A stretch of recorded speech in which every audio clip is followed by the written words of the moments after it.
우리는 계속해서 그리스도의 제자로 산다는 것이 무엇인지, 또 예수의 제자인 우리가 세상에 어떤 존재로 인식이 되는지에 대해서 계속해서 우리가 함께 알아보고 있습니다.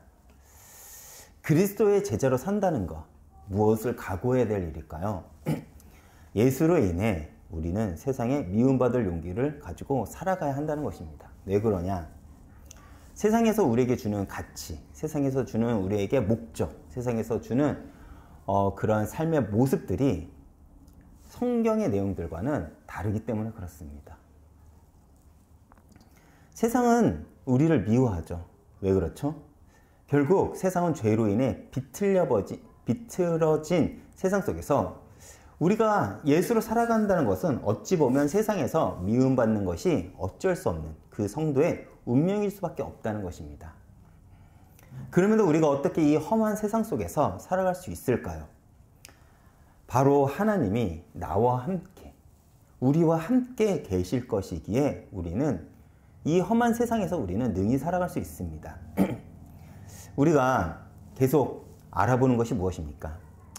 지난주에는 우리가 다른 본문을 보았지만 그 전주에 우리가 함께 본 말씀을 통해서 예수님은 제자들에게 보혜사 성령님을 제자들에게 보내실 것이라고 약속을 하셨죠. 요한복음 15장 마지막을 보면요. 그리고 성령님이 오신 목적에 대해서도 우리가 함께 알아보았습니다. 요한복음 15장을 통해서 우리가 알아본 성령님이 이 땅에 오신 목적은 무엇입니까? 결국 예수를 증언하기 위해서입니다. 그렇다면 우리가 여기서 어떻게 성령의 역사를 경험할 것인지에 대해서 영적인 진리, 영적인 원리를 하나 알게 되죠. 그것이 무엇이냐라고 하면 내가 예수를 증언하는 것에 동참하는 것입니다. 우리가 정말 성령의 역사를 경험하고 싶고 성령의 충만함을 경험하고 싶고 성령의 인도를 받고 싶다면 내 삶의 목적이 예수를 증언하는 데 있다. 주님께서는 그 인생 가운데 개입하시고 인도하시고 역사하실 거라는 것입니다. 그럼 또 반대로 우리가 이렇게 얘기할 수 있겠죠. 왜 내 인생 가운데 성령의 역사가 없고 성령의 체험이 없을까요? 결국 그 인생의 목적은 예수를 증언하는 일에 없기 때문에 그렇습니다. 우리가 예수를 증언하는 것에 내가 내 인생에 동참이 된다면 우리는 성령의 역사를 깊이 경험하게 될 것입니다. 어떻게 이렇게 자신할 수 있을까요? 성경을 통해서 예수님이 우리에게 말씀하셨기 때문에 그렇습니다. 다시 돌아가 주님을 증언하는 삶. 사실 예수를 증언하는 것 듣기는 좋고 당연한 말 같지만 그것을 내 인생에 대입해 본다면 사실은 우리는 이런 삶이 부담스럽기만 합니다. 왜 그렇죠? 나 하나만 생각하기도 벅찹니다. 우리 가족만 생각하기도 벅차고 내가 먹고 사는 것 너무나도 이 땅에서는 급급하지 않습니까? 그것만 해도 벅찬데 내 삶이 예수를 증언하고 예수를 소개하고 예수를 증거하는데 힘써야 한다니까 우린 그 말을 들으면 사실 벌써부터 부담이 됩니다. 그렇지 않습니까? 오늘날 현대사에서 나타나는 갈등의 문제들은 무엇일까요? 바로 나만 생각해서입니다. 계층 간의 갈등, 남녀 간의 갈등, 지역 간의 갈등, 인연 간의 갈등 등. 그리고 세상의 권력자들은 그런 갈등을 이용하고 부추겨 자신들의 이익만 취하기만 하죠. 사실 그것이 단지 권력자들만 그런가? 그렇지 않죠. 우리 스스로 역시도 그렇습니다. 우리 스스로의 삶을 여러분들이 한번 돌아보시고 생각해 보십시오.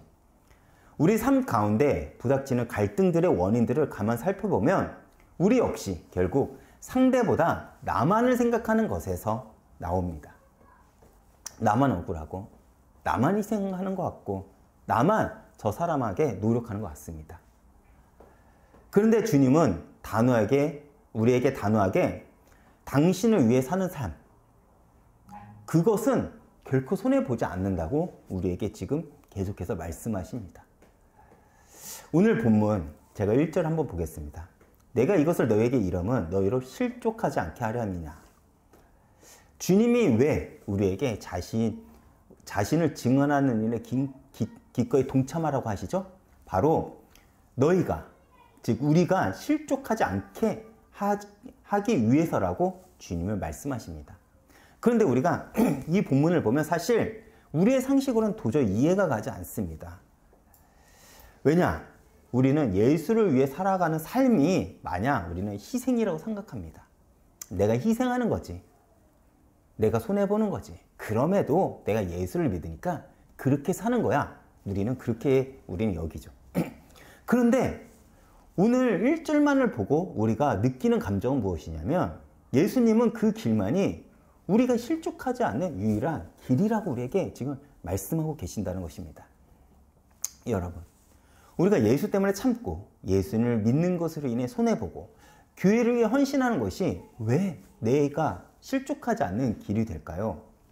사실 이 말은 우리가 세상의 논리로는 도저히 이해가 가지 않는 예수님의 요구입니다. 그러나 우리가 지금은 이해가 되지 않지만 사실 이 예수님의 말씀은 언제 확인이 되냐? 우리가 하느님 앞에 설 때 그것이 확증이 된다는 것입니다. 이 땅에 살아가는 것은 세상의 논리가 승리하는 것 같습니다. 세상의 요구가 맞는 것 같아요. 이 땅에서 우리가 세상의 요구를 벗어나 살아가는 것이 실패라고 생각을 합니다. 그런데 언제 우리가 승리자로서 면류관을 얻을 수 있냐?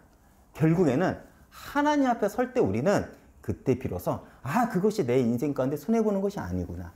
이것이 승리하는 길이었구나. 이것이 내가 실족하지 않는 선택이었구나 라는 것을 우리는 구원의 완성에 이를 때 우리는 그때 비로소 안다는 것입니다. 그리고 성경은 언제든 예수를 믿는 것이 세상과 다른 길임을 우리에게 알려주고 있죠. 그런데 가만 보면 세상의 원리 역시 결국 하나님이 만들어 놓은 질서 가운데 있음을 우리 역시도 인류의 역사 가운데 그리고 우리도 사람들의 관계 속에서 볼 수가 있습니다.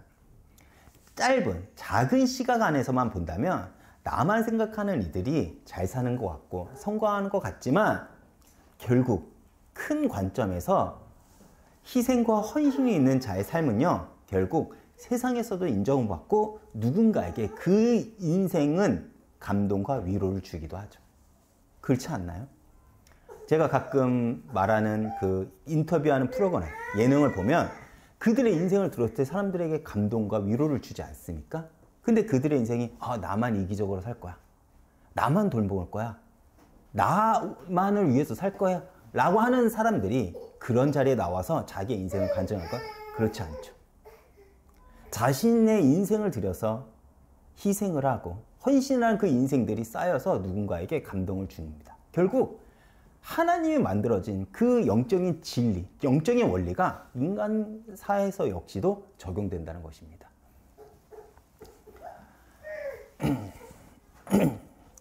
그런 하나님의 질서가 있기에 그래도 세상이 움직이는 것입니다.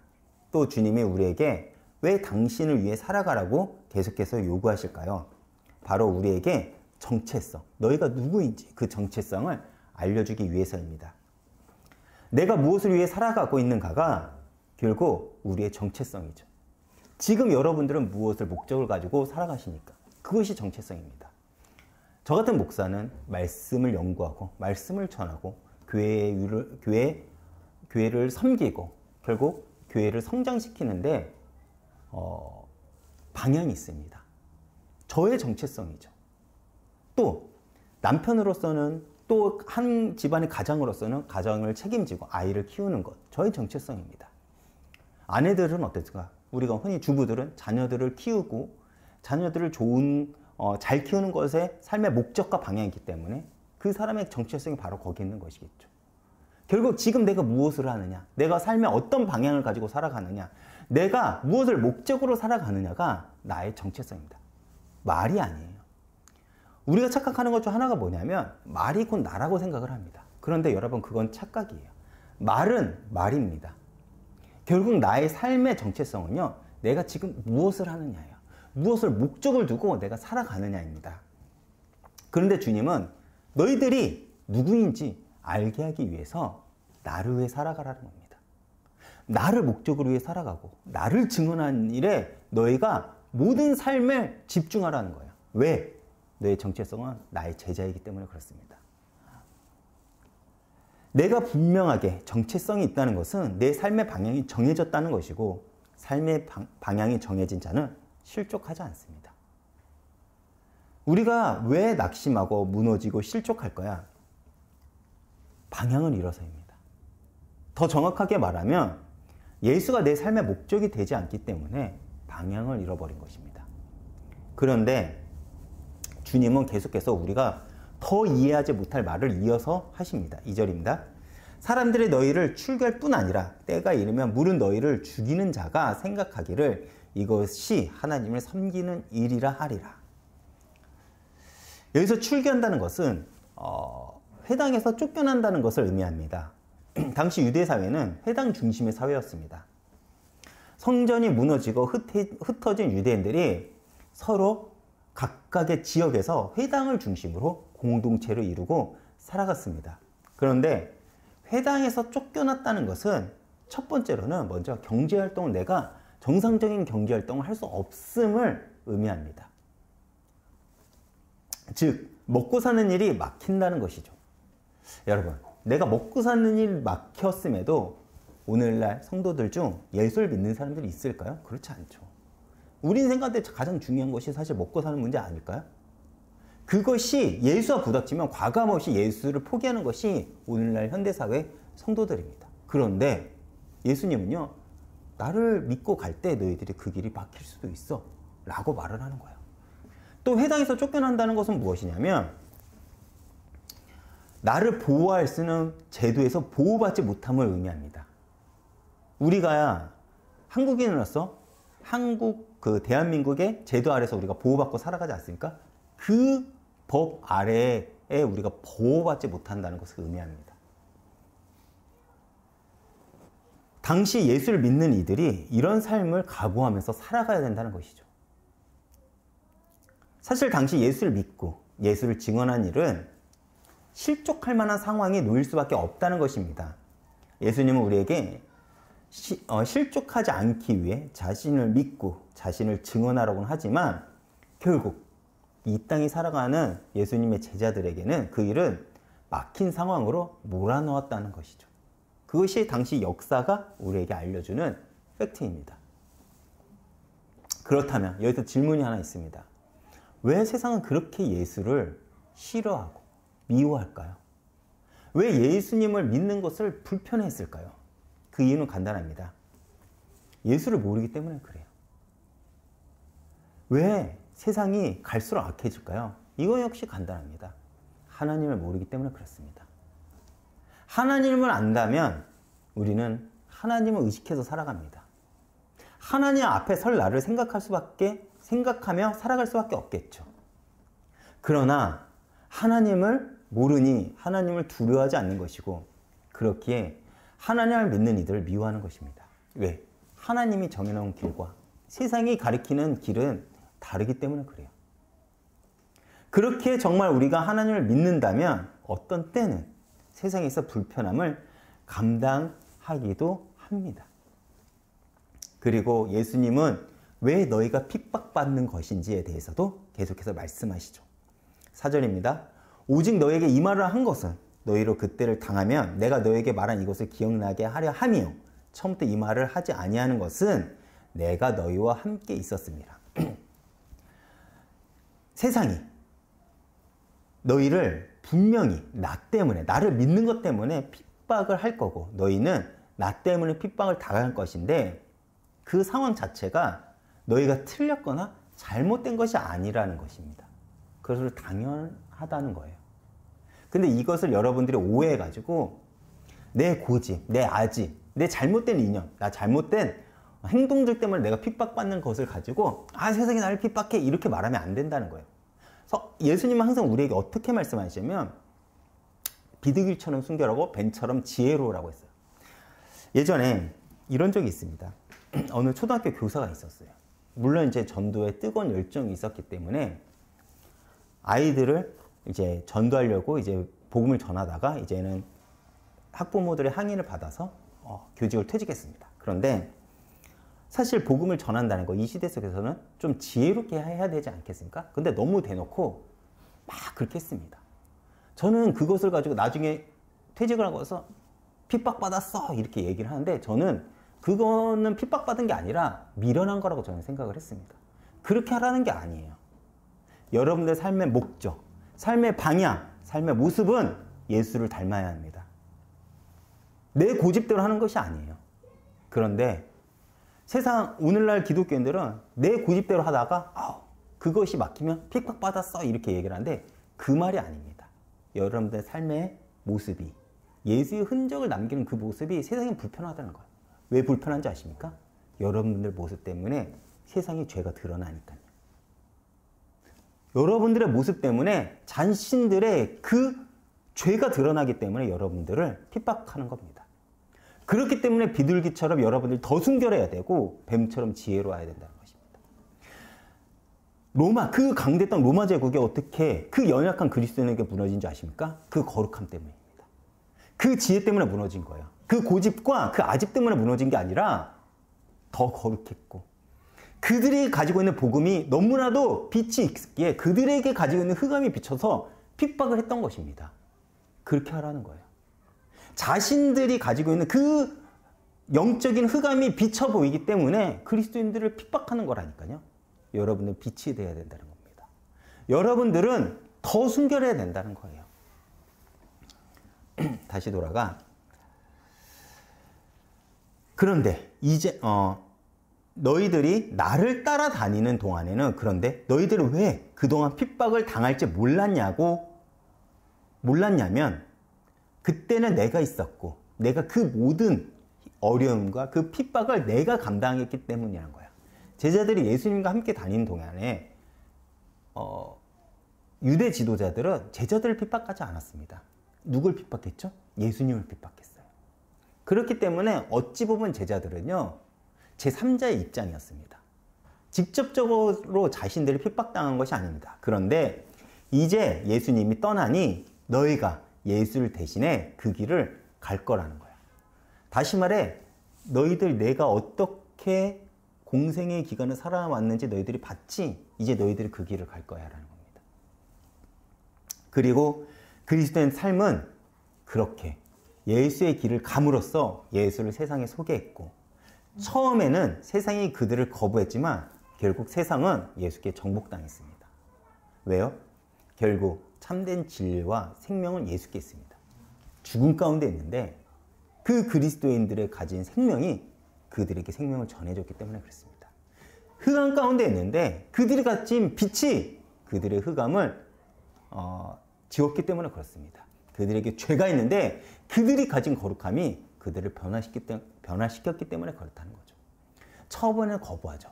처음에는 무시하죠. 처음에는 핍박합니다. 그러나 결국 그들이 가진 거룩함과 그들이 가진 순결함과 그들이 가진 진리와 그들이 가진 생명은요 세상을 정복했습니다. 사실 제가 목사가 되니 사실 이 말이 조금은 이해가 됩니다. 목사가 된다는 것은 어찌 보면 자발적 가난에 동참하는 거라고 생각을 합니다. 그리고 저의 삶은 남들보다는 좀 더 정제된 삶을 살겠죠. 아마 제가 이 길을 가지 않았다면 엄청 돈을 잘 벌지 않았겠지만 지금보다는 조금 넉넉하지 않았을까라는 생각이 듭니다. 사실 제가 지금도 공부를 하지만 정식적으로는 요즘은 많이 이제 그 다른 과정도 있지만 정식적으로 목사들은 꽤 고학력자들입니다. 그럼에도 신학은 세상을 살아가는데 아무 도움이 되지 않는 지식들이죠. 세상에서 살아가는데요. 그래서 신학을 공부하고 목사를 안 하더라도 세상에서 살아가기 위해서는 다시 세상적인 지식을 배워야 합니다. 그리고 제가 목사로 살아가겠다고 결단하더라도 아무리 내가 진실되고 열심히 해도 어려울 때가 더 많습니다. 왜냐하면 목사가 노력한 만큼 결과를 얻는 게 아니잖아요. 결국 마음을 움직이는 일이기 때문에 그게 쉽지가 않아요. 내가 아무리 열심히 살아도요. 또 때로는 이 길을 가면서 말도 못하는 어려움을 겪게 됩니다. 그때는 어렵고 그때는 너무 힘들었지만 결국 근데 그런 삶의 과정은 제게 간증을 만들어내기도 하죠.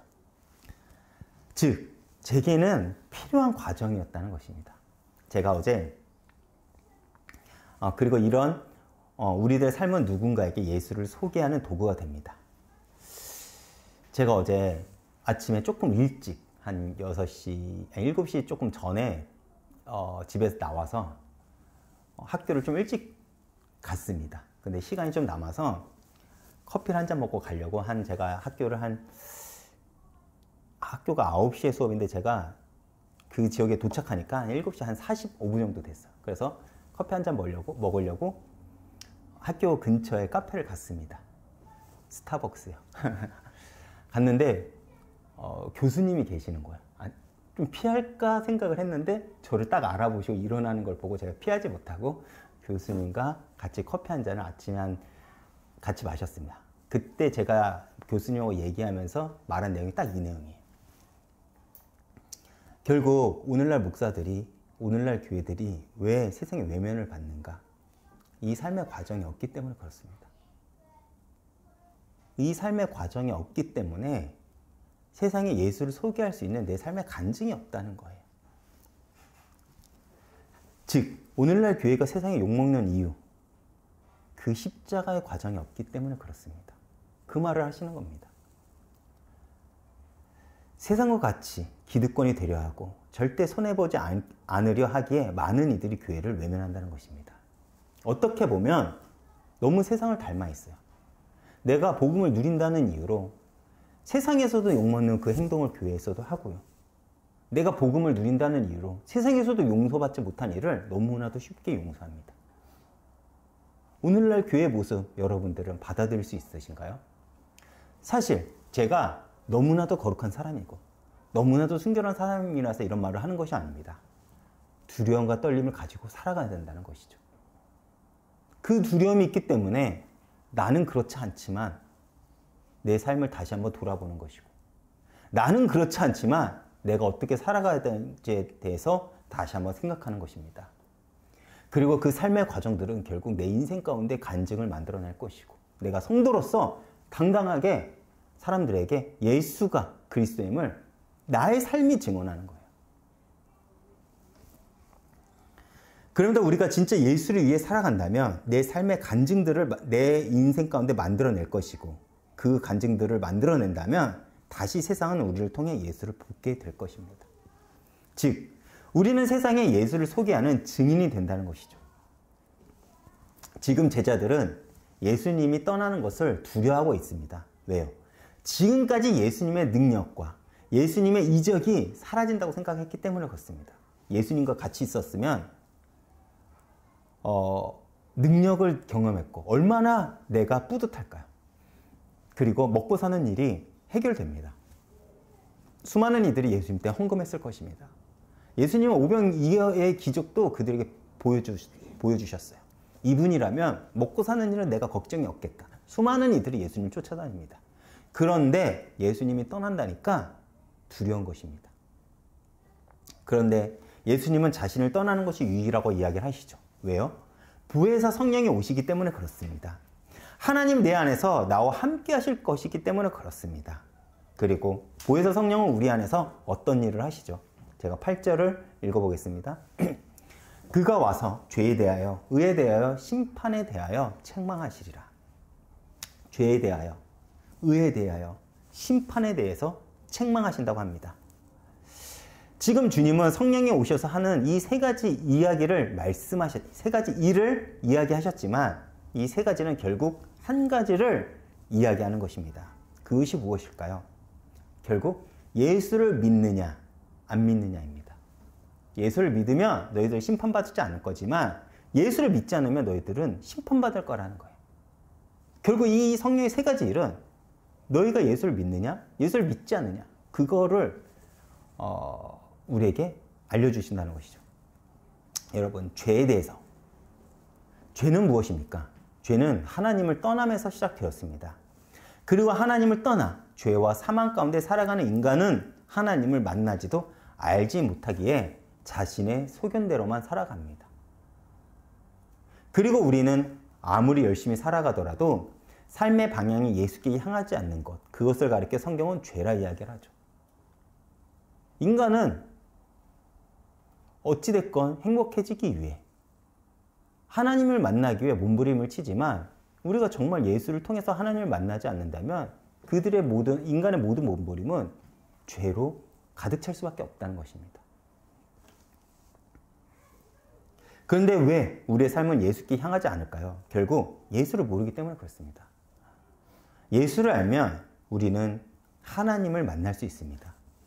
예수를 알면 우리는 하나님을 의식하게 됩니다. 예수를 알면 우리는 하나님의 말씀을 내 삶에 적용해서 살아가고자 하죠. 말씀대로 살려고 하고 말씀을 따라가려고 합니다. 하나님을 의식하는 삶, 하나님을 찬양하며 하나님께 영광을 돌리는 삶, 그것이 원래 하나님이 창조한 원래 인간의 모습이죠. 그렇다면 두 번째로 의는 무엇입니까? 마찬가지로 오직 예수만이 의가 됩니다. 우리는 아무리 노력해도 하나님을 만날 수 없습니다. 그래서 예수가 오셨죠. 그리고 예수는 십자가에서 우리의 모든 죄 문제, 우리의 모든 죄 문제와 우리의 모든 현재 문제를 해결하셨습니다. 그리고 이제 우리에게 성령님을 보내주시겠다고 약속하십니다. 이제 우리는 성령을 통해서 구원의 길로 인도를 받죠. 즉, 우리가 의인이 되었다. 무엇을 의미하는 것인지 아십니까? 내가 성령으로 인침을 받았다는 것입니다. 내가 너의 모든 죄를 해결했고 너는 이제 자유의 몸이다라는 거예요. 그 법정에서 너가 해방받았다는 것입니다. 그 증거가 무엇이냐? 성령. 성령을 받은 자는 구원을 받았다. 약속을 받은 것이죠. 그래서 10절에 예수님은 이렇게 말씀하십니다. 내가 아버지께로 가서 너희가 다시 나를 보지 못하는 것. 그것이 의라고 합니다. 왜? 주님께서 아버지께로 가야만이 성령이 우리에게 오기 때문에 그렇습니다. 성령의 역사. 예수님은 시간과 공간 안에 어쩔 수 없이 제약을 받을 수밖에 없습니다. 왜요?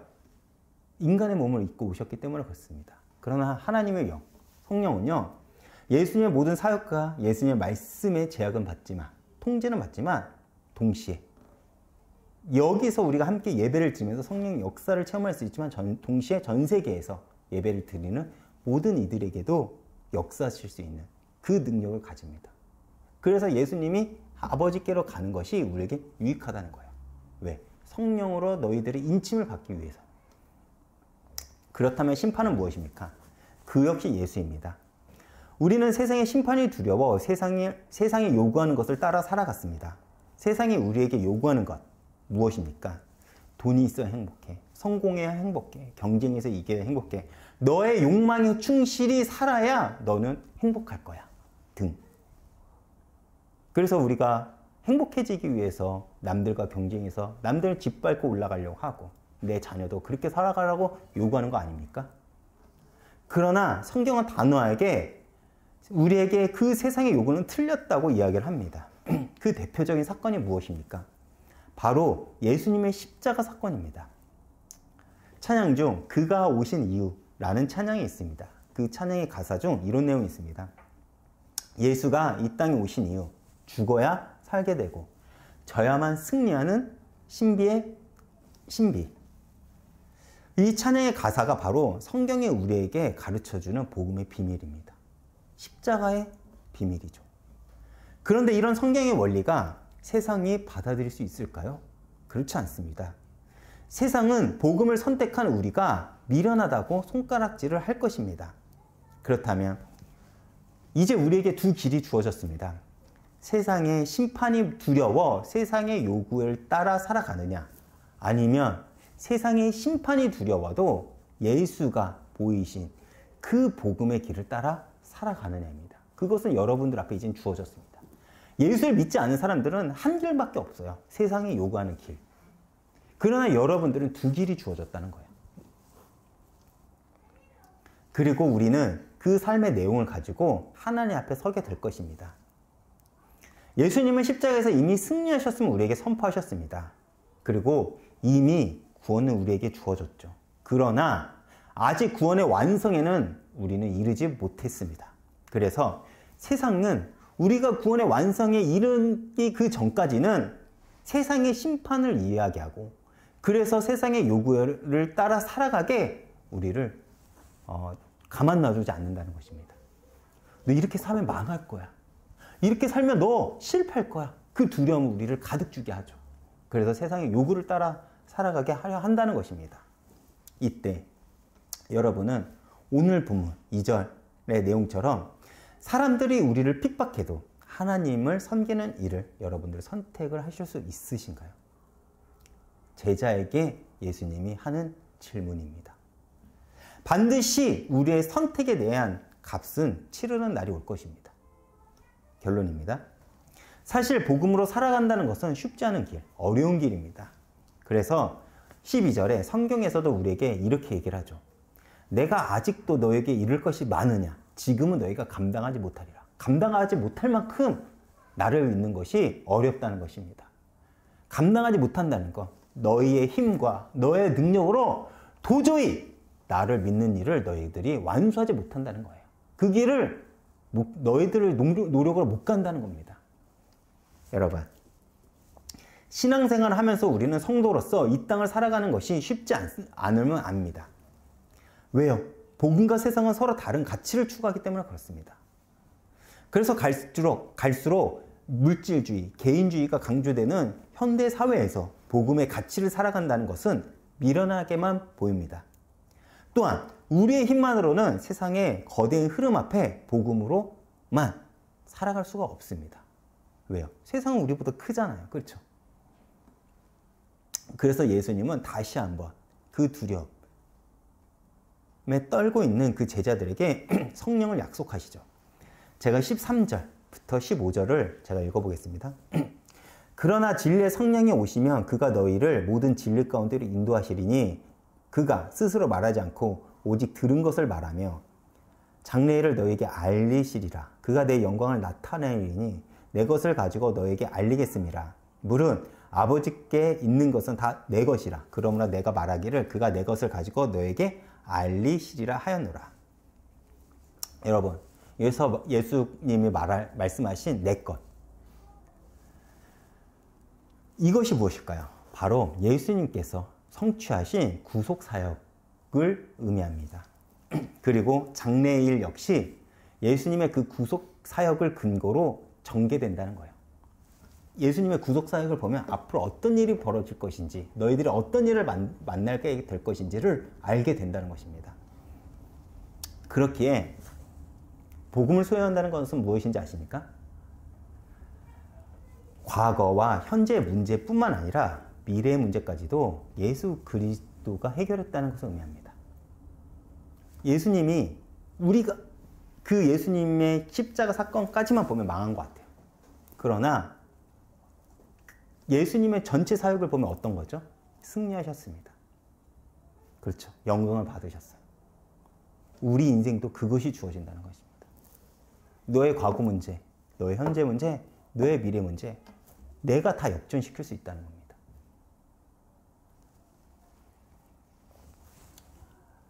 그래서 삶의 어떤 문제 앞에서도 유일한 답은 예수가 됩니다. 또한 진리는 위에서 이야기했듯이 예수 그리스도만을 가리키죠. 성령이 오신 이유 무엇입니까? 이전에도 이야기를 했듯이 예수를 증언하기 위해서입니다. 그렇게 성령은 진리 대신 예수께 우리를 인도하며 우리를 예수의 증인으로 세워갑니다. 그래서 우리가 성령의 인도를 받는다고 할 때 그 과정과 목적은 결국 예수로만 귀결이 된다는 거죠. 그것이 내가 높아지는 일이라면 그것이 성령인지 악령인지 다시 한번 우리는 확인해 봐야 됩니다. 그렇다면 우리의 목적도 분명해집니다. 바로 진리가 되신 그리스도를 세상에 증언하는 거예요. 여러분, 예수를 증언하는 거 절대 내 삶에 손해보지 않습니다. 그것을 예수님께서는 계속 우리에게 알려주는 거예요. 여러분들의 그 짧은 유한한 그 시간 속에서 유한한 그 유한한 공간 가운데서 내 생각과 판단이 어떻게 무한대이신 하나님의 생각과 뜻을 우리가 알 수 있을까요? 그렇죠. 예수님은 우리를 도와주고 싶어 합니다. 우리를 승리자로 세워주고 싶어 해요. 그 핑계가 필요한 것입니다. 내가 너에게 줄 복, 내가 너에게 줄 그 승리, 아무 이유와 대가 없이 주고 싶지만 핑계가 필요한 뿐이에요. 어떤 핑계요? 너가 나를 증언하느냐? 너가 나의 제자냐? 너가 나의 사람이냐? 여러분, 세상 가운데 그리스도의 제자로 살아간다는 것은 절대 나 혼자의 힘과 노력으로는 불가능합니다. 그렇기에 예수님은 진리의 영이신 성령을 우리에게 보내시겠다 약속하십니다. 그리고 이제 우리는 성령의 도움으로 살아갈 것입니다. 그리고 성령을 따라 살아가는 우리들의 삶의 흔적들은 예수가 그리스도임을 세상에 드러낼 것입니다. 그리고 세상은 우리를 가르쳐 너희는 그리스도의 제자다 라고 말할 것입니다. 이것만큼 내 인생 가운데 하나님 앞에 내가 섰을 때 영광스러운 칭호가 있을까요? 이 사실을 여러분들이 믿으십니까? 한 주도 이 성령의 인도를 받아 제자의 삶에서 승리하시길 축원드리겠습니다. 제가 오늘 찬양은 아까 제가 예문에도 나왔듯이, 말씀 가운데 나왔듯이 그가 오신 이유, 그 찬양을 준비했습니다. 그리스도의 제자란 그리스도의 발자취를 따라가는 이들입니다. 그렇다면 우리 역시 세상과의 다른 가치, 다른 목적, 다른 기준으로 인해 예수님처럼 때로 죽는 과정 가운데 있을 수도 있고 져야만 하는 환경 가운데 놓일 수도 있습니다. 그러나 우리가 어떻게 그럼에도 예수의 길을 따라갈 수 있을까요? 성령이 나와 함께 하실 것이기 때문에 그렇습니다. 우리는 성령의 도움으로 죽음을 생명으로, 져야만 하는 것은 승리의 길로 우리를 성령을 인도하실 것입니다. 그렇게 우리는 담대히 세상의 그리스도를 증거하는 증인이 된다는 것이죠. 여러분들이 예수를 증언하는 증인이 되시길 축원드리며 오늘 이 찬양을 통해서 큰 은혜 받으시길 바라겠습니다.